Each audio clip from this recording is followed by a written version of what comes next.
정용진 신세계그룹 회장이 트럼프 당선인의 그야말로 예비 백악관 역할을 하고 있다고 할 수 있는 플로리다주 마러라고 저택에 5박 6일간이나 머물렀습니다. 그리고 트럼프 당선인의 장남과 돈독한 친교를 더욱 다졌는데요. 자, 이 기간 중에 트럼프 당선인과도 15분 가까이 별도의 만남을 가졌다고 본인이 밝혔습니다. 먼저 정 회장의 전언으로 들어보겠습니다. 이번 출장 소회에 대해서 간단하게 한 말씀 해주신다면. 네, 이번 출장은 여러분들 아시는 바와 같이 트럼프 주니어 초대로 이루어진 거고요. 네, 그다음에 트럼프 주니어가 많은 인사들을 소개시켜줘서 많은 사람들과 교류하면서 좀 오랜 시간 대화를 나눌 수 있는 시간이 있었습니다. 한국 상황에서 관심을 표했고요.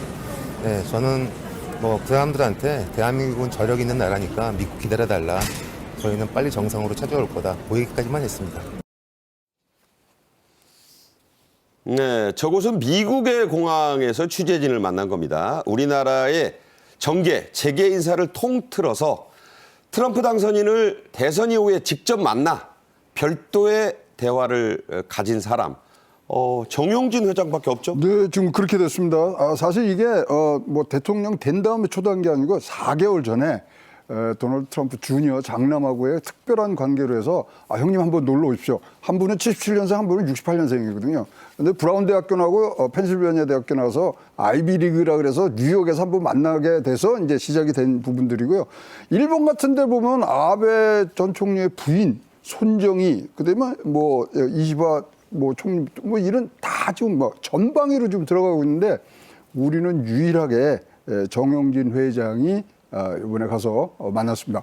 원래 2박 3일 일정을 갔는데 이게 4박 5일로 늘어났고요. 그러다 밥을 같이 먹는데 사실 테이블이 다를 수 있었는데 또 주니어가 끌고 가서 우리 프롬 코리아 딱 그러면서 소개를 하고 그 헤드 테이블에 동석을 했군요. 네, 그리고 이제 얘기를 하고 이제 밥만 먹고 나올 줄 알았는데 아버님과 트럼프 당선인과 15분간 별도의 대화를 나누는 그러한 쾌거라 그래야 될까요?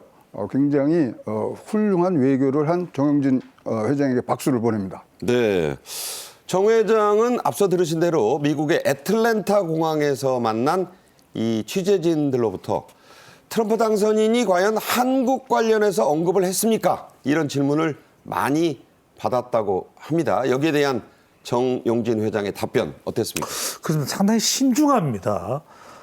애틀랜타 공항이 바로 미국 남부의 거점 공항입니다. 여기에서 이제 정용진 회장이 만나서 이제 기자들을 만나서 트럼프 당선인과의 대화 내용을 이야기를 했는데 트럼프 당선인의 한국 관련 언급은 정용진 회장이 이야기하기는 특별히 언급한 부분은 없었다. 자, 언급은 있었다는 걸로 해석돼요. 그렇죠. 네. 하지만 이 부분을 공개하기는 곤란하다. 그러니까 여러 가지 물어봤지만 구체적 사항은 얘기 않는 게 좋겠다. 민감할 수도 있거든요. 그러니까 이런 부분을 굳이 정 회장이 이야기하지 않는 것이 좋겠다라는 것이고 무엇보다도 그런 배경에는 장남과의 관계가 깔려 있습니다.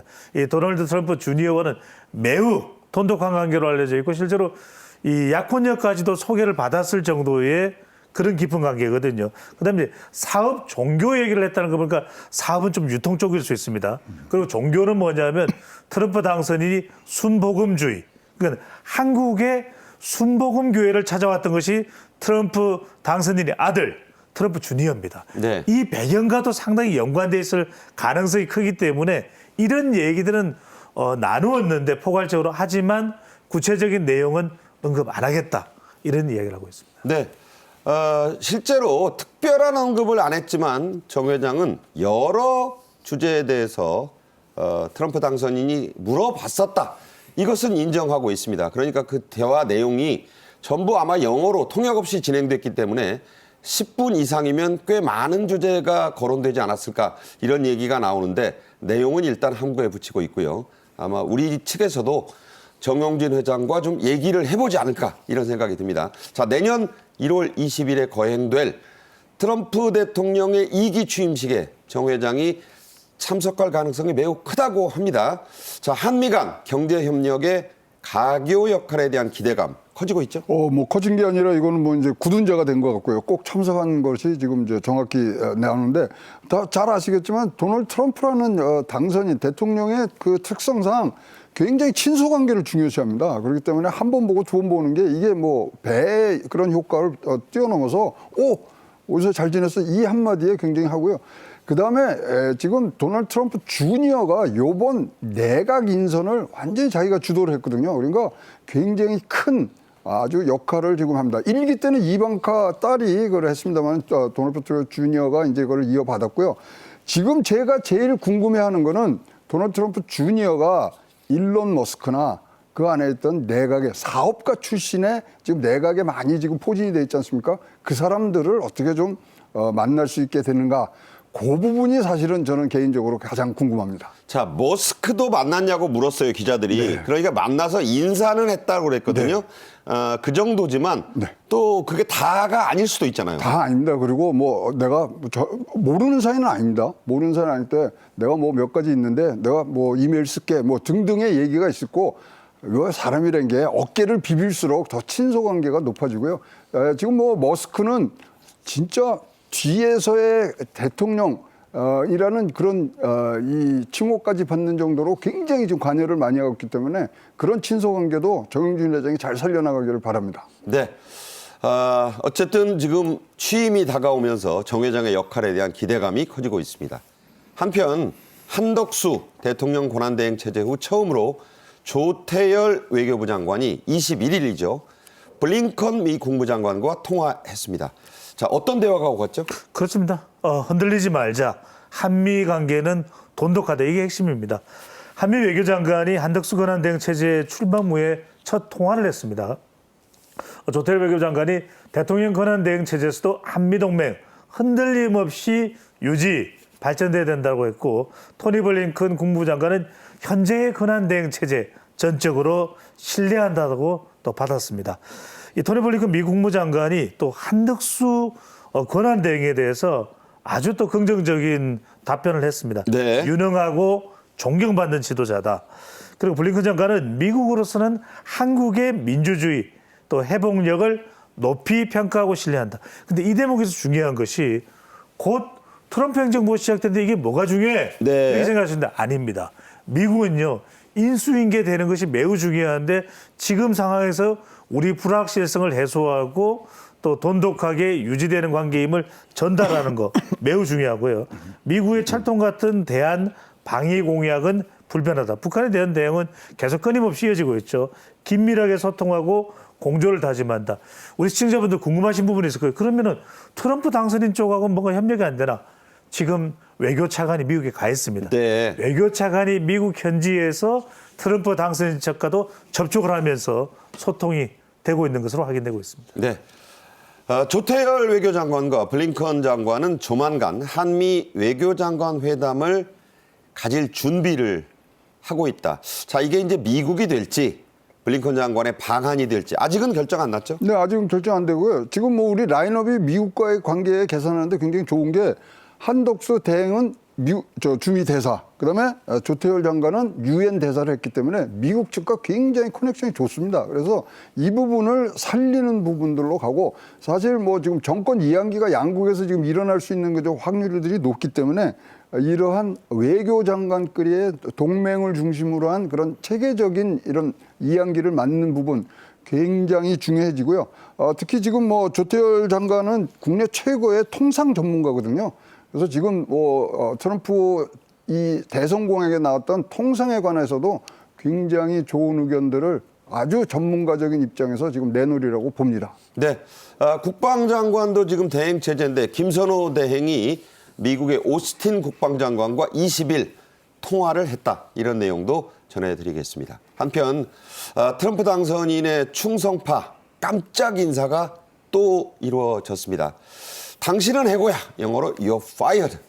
이 유행어를 만들어준 전직 방송 PD를 영국 특사로 임명할 예정이라죠? 그렇습니다. 우리가 이 대목에서 읽어야 될 것은 트럼프 당선이 얼마나 개인적인 관계를 소중히 하느냐. 이 점 매우 중요합니다. 바로 트럼프 당선인의 유행어 그러면 You are fired.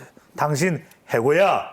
미국 MBC 방송의 유명한 이 전국적인 인물로 트럼프 당선인을 만들어줬던 바로 어프렌티스라고 하는 이 프로그램의 PD입니다. 트럼프 당선인을 바로 전국구로 만들어준 저 옆모습 보이는 사람이죠? 그렇습니다.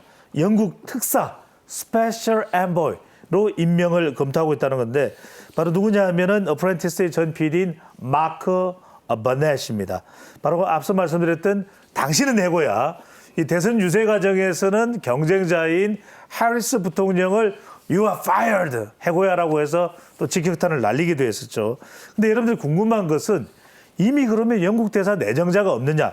있습니다. 워렌 스티븐슨이라고 뭐 억만장자 이제 은행장을 투자은행 그 소유주죠. 그렇습니다. 이 영국 대사로 임명했는데 이건 우리가 말하는 아그레망을 받는 그 영국 대사인 것이고 영국이 워낙 우방 국가이다 보니까 특별한 정말 또 사절을 한 명 더 임명했다 이렇게 볼 수 있는 것인데 중복 특혜 논란은 있습니다만 뭐 업무상 겹치지는 않을 것으로 보입니다. 엠베서더도 보내고 그렇죠. 또 엔보이도 보내고 맞습니다. 외교적으로 좀 다른 거긴 합니다.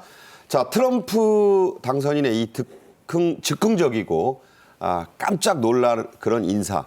자, 또 가족 인사. 이번이 처음이 물론 아니죠. 이 처음에는 아닌데요. 이번에는 굉장히 일관된 지금 기준이 있어요. 충성도 또는 가족. 이렇게 갑니다. 지금 자기 사돈인 그 큐슈너 같은 경우에는 불란서 대사로 지금 보고 있고요. 예비 며느리는 지금 그리스 대사로 지금 보내고 있습니다. 거기다 또 자기 선거 때 굉장히 많이 도와줬던 미식 축구 선수는 바하마로 보내고 거기다가 지금 우리는 사실 가장 걱정되는 게 그럼 좀 친한 사람이 한국 대사로 왔으면 좋겠잖아요.